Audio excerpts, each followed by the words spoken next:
आइए फ्रेंड्स, जैसे कि मैं आपसे कह रहा था कि मैं कुछ स्पेसिफिक चीज़ें आपके साथ डिस्कस करूँगा कंसाइनमेंट अकाउंट से रिलेटिंग। एक टर्म जो कि मैंने यहाँ छोड़ी है, अभी आपसे मैंने कहा था कि मैं एक चीज़ छोड़ रहा हूँ। तो यहाँ पर फ्रेंड्स, जब कंसाइनर गुड्स भेजता है कंसाइनी को, तो कुछ केसेस में जब गुड्स रास्ते में जा रहे होते हैं वो गुड डिस्ट्रॉय हो जाते हैं बाय एनी रीज़न, चाहे वो नॉर्मल रीज़न हो चाहे वो एबनॉर्मल रीज़न हो। फॉर एग्ज़ाम्पल, अगर पेरिसेबल गुड्स जा रहे हैं, जैसे कि सब्जियां जा रही हैं, तो सब्जियां ख़राब हो गई, या फिर आपने कोई ऑयल के कंटेनर भेजे, ऑयल के कंटेनर लीक कर गए, या फिर और कुछ ऐसा आइटम है लाइक गैसेस हैं, गैस के सिलेंडर जा रहे हैं, गैस लीक कर जाती है, ऑक्सीजन गैस आप कंसाइन कर रहे हैं अपने कंसाइनी को। इस तरह के जो लॉसेस होते हैं इनको हम लोग नॉर्मल लॉसेस कहते हैं, जो बियॉन्ड कंट्रोल रहते हैं। लीकेज, एवोपोरेशन, या फिर पेरिशेबल गुड्स के केस में डिटोरेशन, ये सभी हमारे नॉर्मल लॉसेस के केस रहते हैं। वेयर एज अगर आग लग जाए, थेफ्ट हो जाए, एक्सीडेंट हो जाए, तो ये सारे लॉसेस हमारे एबनॉर्मल लॉसेस होंगे। एबनॉर्मल लॉस का ट्रीटमेंट, स्टॉक की वैल्यूएशन और कंसाइनिंग का कमीशन, ये हमारे 3 स्पेसिफिक केसेस आते हैं इन केस ऑफ कंसाइनमेंट। सबसे पहला हमारा आता है एबनॉर्मल लॉस और साथ साथ normal loss.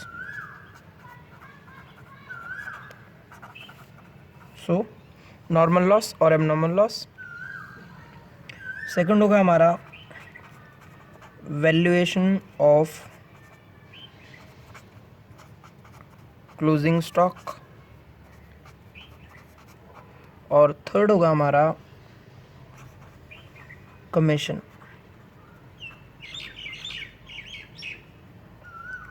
Payable to consignee.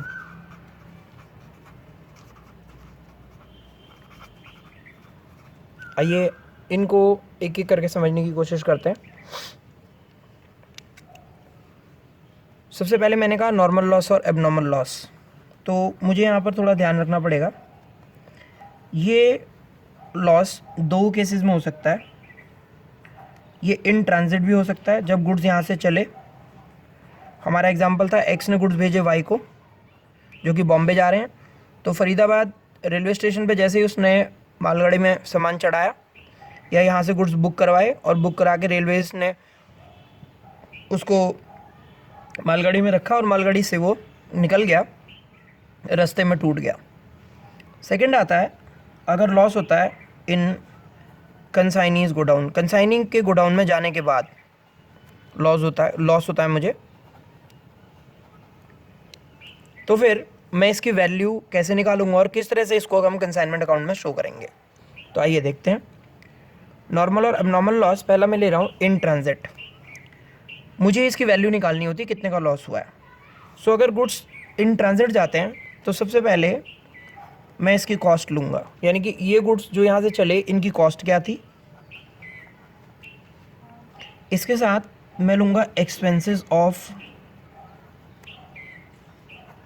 Consignor. समझने की कोशिश कीजिएगा, जब गुड्स रास्ते में टूटेंगे तो केवल यही कॉस्ट लगेगी, उस पर और कुछ नहीं होगा। एक तो कॉस्ट ऑफ गुड्स, यानी कि उन गुड्स का कॉस्ट क्या था, पहला ये, और एक्सपेंस ऑफ कंसाइनर। कंसाइनर का इस केस में 2 ही खर्चे होते हैं, एक तो उसका फ्रेट, और या फिर अगर उसने इसका इंश्योरेंस कराया तो वो 2 खर्चे। हाँ, पैकिंग भी हो सकता है। ये 3 खर्चों का हम टोटल ले लेंगे।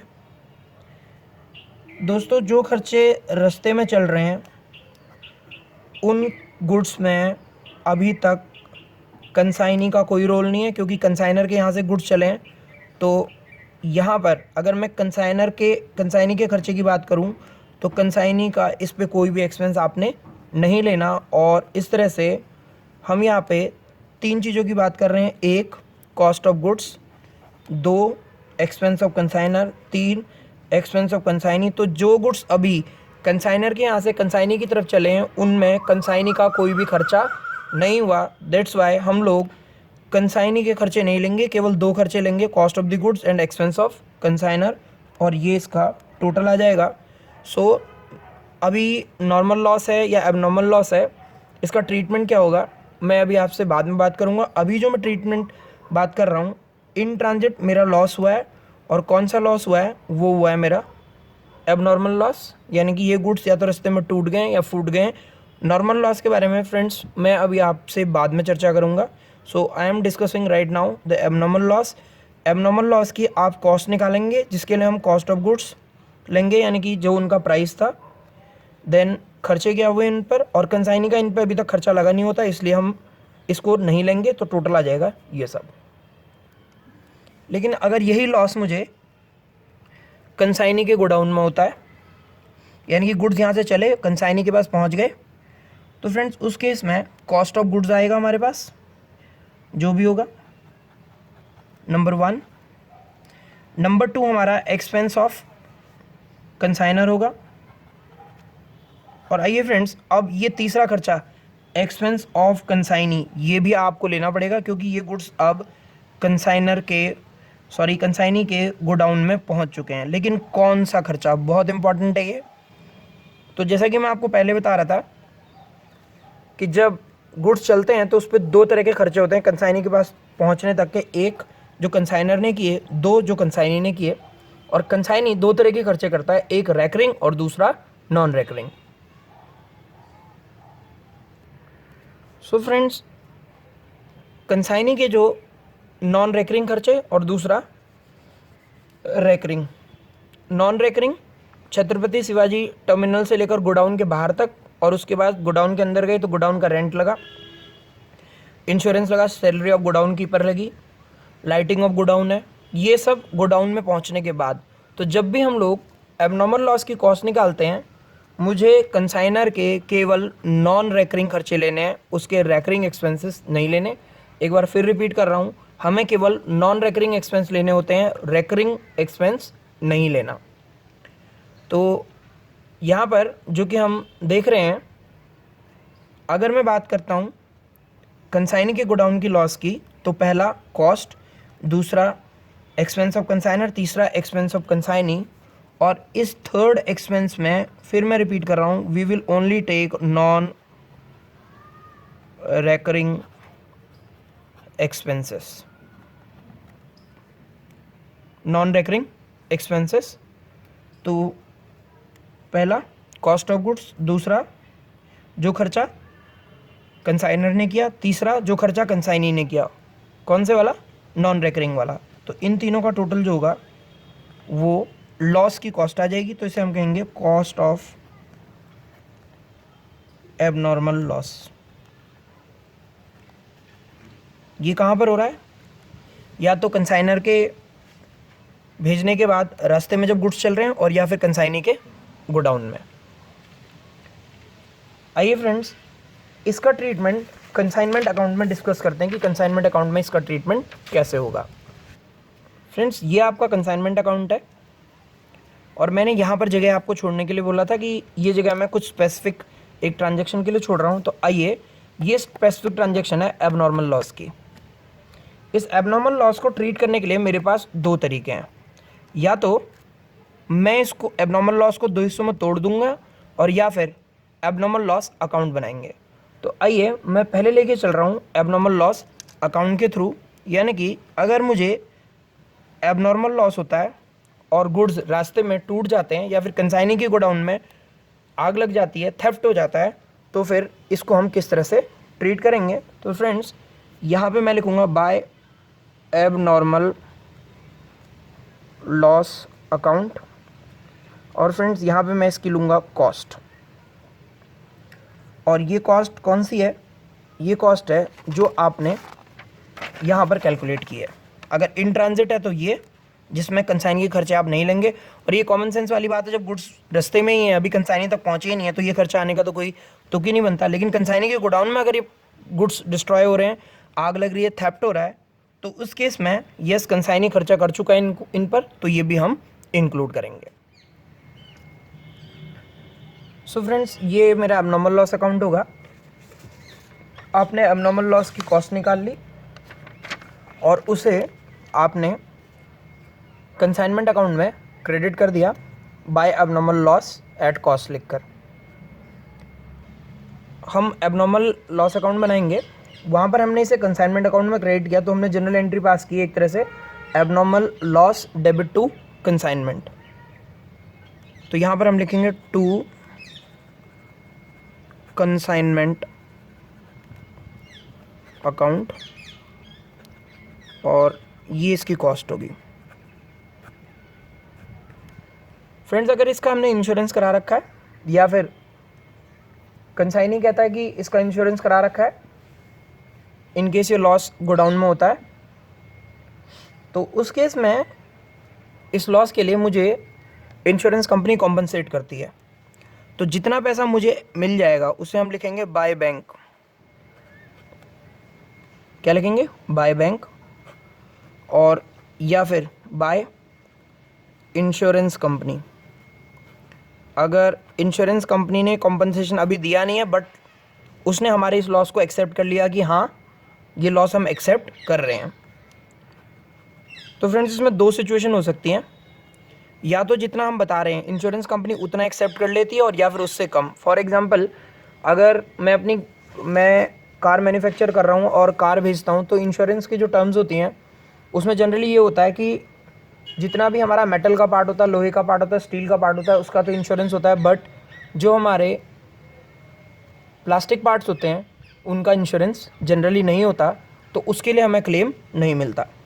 तो फॉर एग्जांपल, अगर लेके चलते हैं कॉस्ट ऑफ लॉस से 10,000 है और इंश्योरेंस कंपनी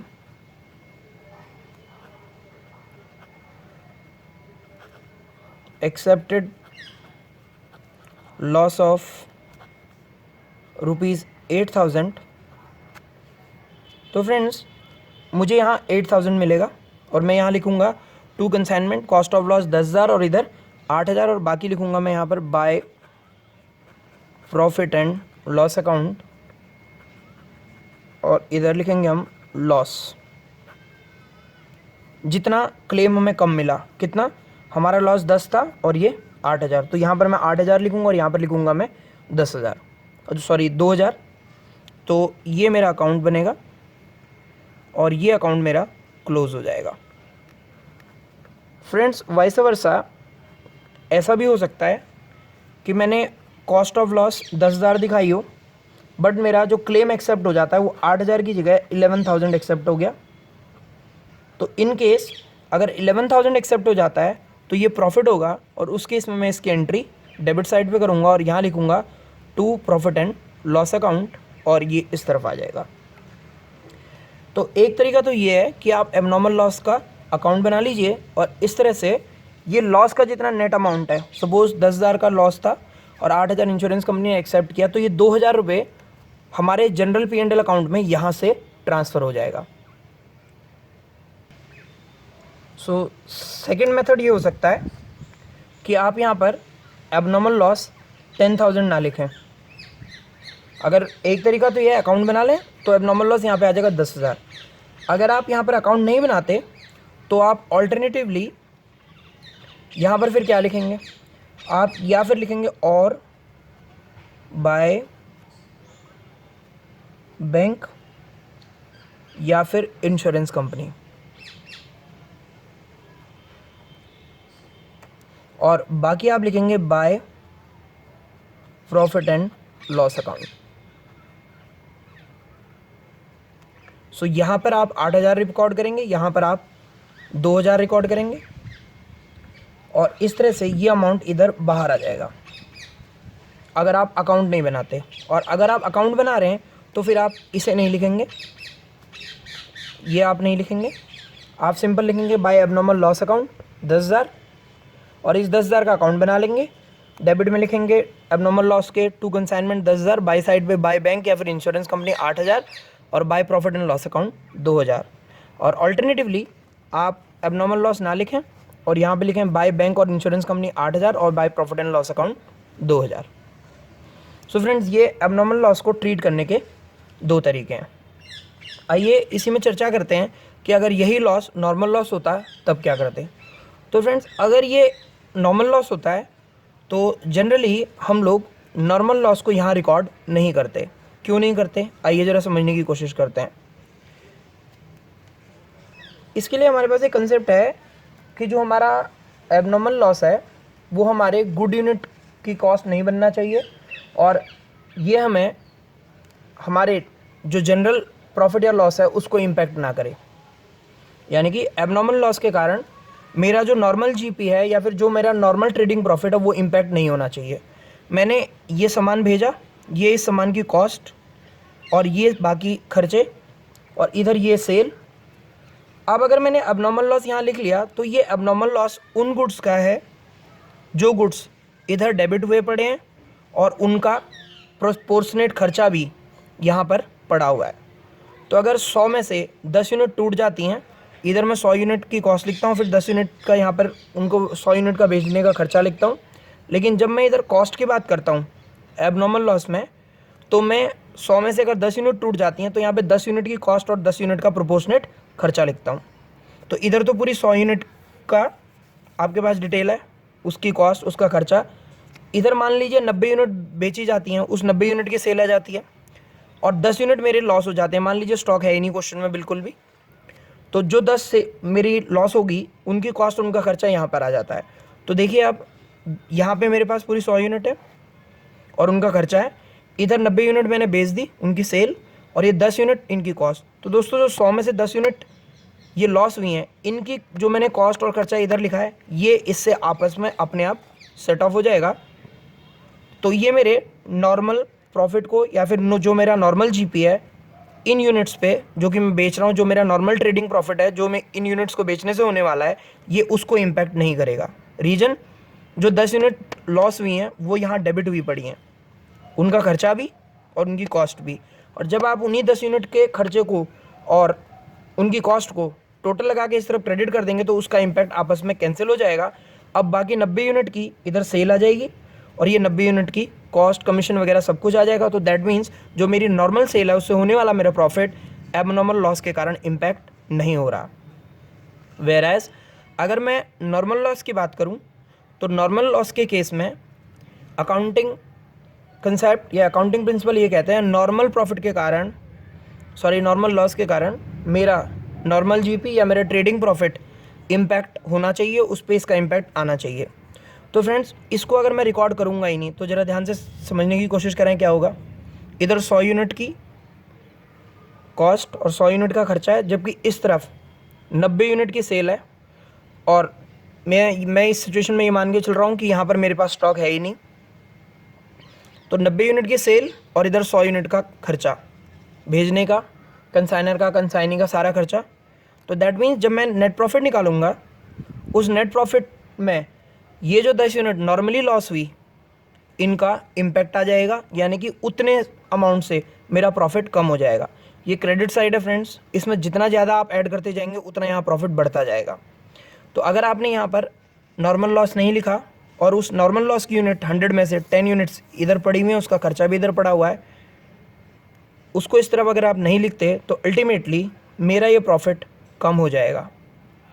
तो दैट मीन्स नॉर्मल लॉस के कारण मेरा ट्रेडिंग प्रॉफिट बाकी 90 यूनिट्स पे जो आ रहा है वो इम्पैक्ट कर जाएगा, यानी कि उस पर इम्पैक्ट आएगा, वो रिड्यूस हो जाएगा। सो फ्रेंड्स, मैं ये कह सकता हूँ normal loss in case of consignment accounting is not recorded in consignment account। और अगर मैं बात करता हूँ एबनॉर्मल लॉस की, it is credited to consignment account। सो ये लॉस का जो इन ट्रांजिट हो रहा है या फिर गोडाउन में हो रहा है, आई होप ये कंसेप्ट अब क्लियर हो गया होगा। दैट मीन्स नॉर्मल लॉस कि हम कहीं पर भी एंट्री नहीं करते, उसके कारण प्रॉफिट अपने आप इम्पैक्ट कर जाता है, कम हो जाता है। और एबनॉर्मल लॉस को क्योंकि हम क्रेडिट में लिख देंगे कंसाइनमेंट अकाउंट के, तो उससे होने वाले लॉस के कारण, क्योंकि डेबिट में उसकी कॉस्ट पड़ी हुई है, खर्चे पड़े हैं, क्रेडिट में हमने उसके कॉस्ट प्लस खर्चे के बराबर का अमाउंट रिकॉर्ड कर दिया, तो मेरे प्रॉफिट पे जो बाकी गुड्स बिके हैं उनके प्रॉफिट पे कोई भी इम्पैक्ट नहीं आता। सो नेक्स्ट आता है friends valuation of closing stock. बहुत ही क्लियर सी बात है, क्लोजिंग स्टॉक कहाँ पर, ये है एट कंसाइनीज गोडाउन, कंसाइनी के गोडाउन में जो पड़ा हुआ है उसकी बात कर रहा हूँ मैं। तो आइए ज़रा समझते हैं, इसकी मैंने वैल्यू निकालनी है। तो सबसे पहले मैं ये कितना है उसकी कॉस्ट क्या है, आइए ये ले लूँगा, यानी कि बिल्कुल किसकी तरह, एबनॉर्मल लॉस की तरह। इसके पहले हम लेंगे कॉस्ट, किस चीज़ की कैलकुलेशन कर रहे हैं हम लोग, क्लोजिंग स्टॉक की, कहाँ पर, कंसाइनी के गोडाउन में। तो सबसे पहला आइटम जो इसके अंदर आने वाला है वो मेरा आएगा कॉस्ट। फिर जितना सामान कंसाइनी के गोडाउन में पड़ा हुआ है उसके प्रोपोर्शनेट खर्चे कंसाइनर के, फर्स्ट आइटम इनकी कॉस्ट। सेकंड आइटम कंसाइनर ने कितने खर्चे लगाए हैं। फ्रेंड्स तीसरा आता है हमारा एक्सपेंस ऑफ कंसाइनी, और यहाँ पर फिर मैं आपसे कहूँगा कि हम लोग केवल नॉन रेकरिंग खर्चे लेंगे, यानी कि कंसाइनी के पास पहुँचने के बाद गोडाउन में जो बाकी खर्चे हुए हैं वो खर्चे हम लोग नहीं लेंगे। सो अगर नॉर्मल लॉस और एबनॉर्मल लॉस या क्लोजिंग स्टॉक की हम लोग कैलकुलेशन की बात करें तो इसकी वैल्यू निकालते हुए बिल्कुल सेम प्रोसीजर है, यानी कि यहाँ पर भी हम लोग नॉन रेकरिंग एक्सपेंस ही इंक्लूड करते हैं, यहाँ पर हम लोग रेकरिंग एक्सपेंस इंक्लूड नहीं करते। नॉन रेकरिंग फिर बोल रहा हूँ, वो खर्चा जो कंसाइनी रेलवे स्टेशन से लेकर अपने गोडाउन तक लाने का इनकर करता है, जिसमें कि फ्रेट और ऑक्ट्रॉय आता है। हमारा एग्जांपल था, एक्स ने गुड्स भेजे वाई को, मुंबई छत्रपति शिवाजी रेलवे टर्मिनल पर सामान पहुंच गया, वहाँ से वाशी तक जाना है, तो वाशी जहाँ उसका गोडाउन है उसके बाहर तक पहुँचने का जितना खर्चा होगा that will B non recurring. उसके बाद एक बार गोडाउन के अंदर सामान पहुँच गया, उसके लिए रेंट लगा, इंश्योरेंस लगा, फ्रेंड्स उसको हम नहीं लेंगे। तो इन तीन का हम लोग टोटल कर देंगे, तो ये हमारा क्लोजिंग स्टॉक की कॉस्ट आ जाती है, जो कि हमने पहले देखा था, और इसको हम लोग कंसाइनमेंट अकाउंट के क्रेडिट साइड में ले लेते हैं। सो फ्रेंड्स ये जो कंसाइनमेंट अकाउंट आप देख रहे हैं, इसके क्रेडिट में आपने लिखा बाय स्टॉक ऑन कंसाइनमेंट, और यहाँ मैंने कहा एड कॉस्ट। तो यहाँ पर तीन चीज़ें आती हैं, एक कॉस्ट, दूसरा कंसाइनर के खर्चे, कंसाइनर्स एक्सपेंसेस, और तीसरा non recurring expense of consignee. तो फ्रेंड्स ये केवल तीन खर्चे लेने हैं आपने। कहाँ पर, जब मैं बात करता हूँ स्टॉक ऑन कंसाइनमेंट की, तो इस केस में जब मैं स्टॉक एट कॉस्ट निकालने जा रहा हूँ तो मेरा पहला खर्चा कॉस्ट ऑफ दोज गुड्स जितने बचे हैं स्टॉक में, उन पर प्रोपोर्शनेटली कंसाइनर का कितना खर्चा है, और non recurring expense of consignee. और नॉन रेकरिंग के बारे में मैंने आपको थोड़ी देर पहले भी बताया, ये वो खर्चे होते हैं जो कंसाइनी के गुड्स के गोडाउन में पहुंचने से पहले के होते हैं, केवल वो खर्चे जो कंसाइनी ने किए हैं। थर्ड हमारा स्पेसिफिक केस आता है कमीशन पेबल टू कंसाइनी, क्योंकि कंसाइनी कंसाइनर के लिए काम कर रहा है, और जब तक कंसाइनी को काम करने के लिए आप मोटिवेशन नहीं देंगे, मोटिवेशन के फॉर्म में उसे कोई रेम्युनरेशन नहीं देंगे, वो बिल्कुल भी नहीं करेगा काम on behalf of the consignor, क्योंकि गुड्स आपने भेज दिए, ठीक है, बिक गए तो बहुत बढ़िया, नहीं भी बिके तो उसे कोई फ़र्क नहीं पड़ना। तो इस केस में हम लोग उसे कुछ इंसेंटिव देंगे, कुछ आप कह सकते हैं लालच देंगे, जिसके कारण वो काम करेगा और बढ़िया तरीके से काम करेगा। तो जब मैं कंसाइनी के कमीशन की बात करता हूँ तो मेरे पास यहाँ पर तीन केस होते हैं, 1, 2 और ये 3। जब मैं फर्स्ट की बात करता हूँ तो आई हैव, जिसे हम कहेंगे ऑर्डिनरी कमीशन। मैं एक एग्जांपल लूँगा, उसके थ्रू आपको समझाने की कोशिश करूँगा इसे। ऑर्डिनरी के पास जो दूसरा आएगा उसे हम कहते हैं डेल क्रेडर कमीशन, और तीसरा मेरे पास जो आएगा that is called overriding commission.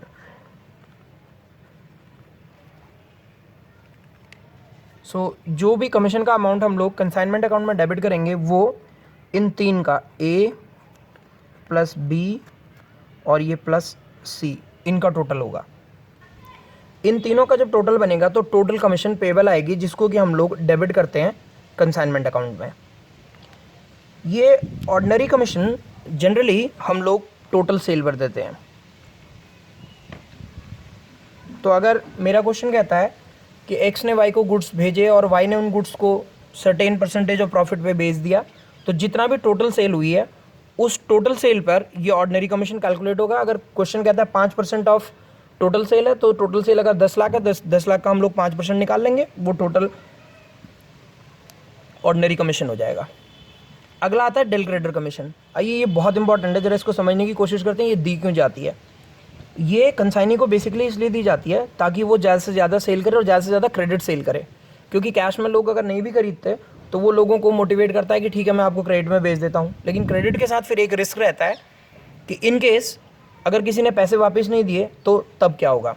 तो बेसिकली इस डेल क्रेडिटर कमीशन देने का जो मेरा मोटिव होता है वो यही होता है कि अगर मैंने कमीशन दिया है ये कंसाइनी को सेल के ऊपर, तो अब अगर बेड डेट होते हैं तो ये कंसाइनर का लॉस नहीं होता, इसे हम कंसाइनी का लॉस मानकर चलते हैं।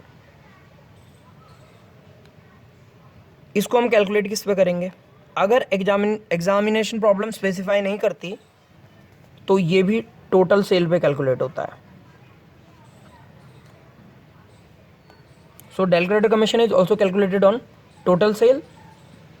और अगर एग्जाम प्रॉब्लम कुछ स्पेसिफिकली कह रही है,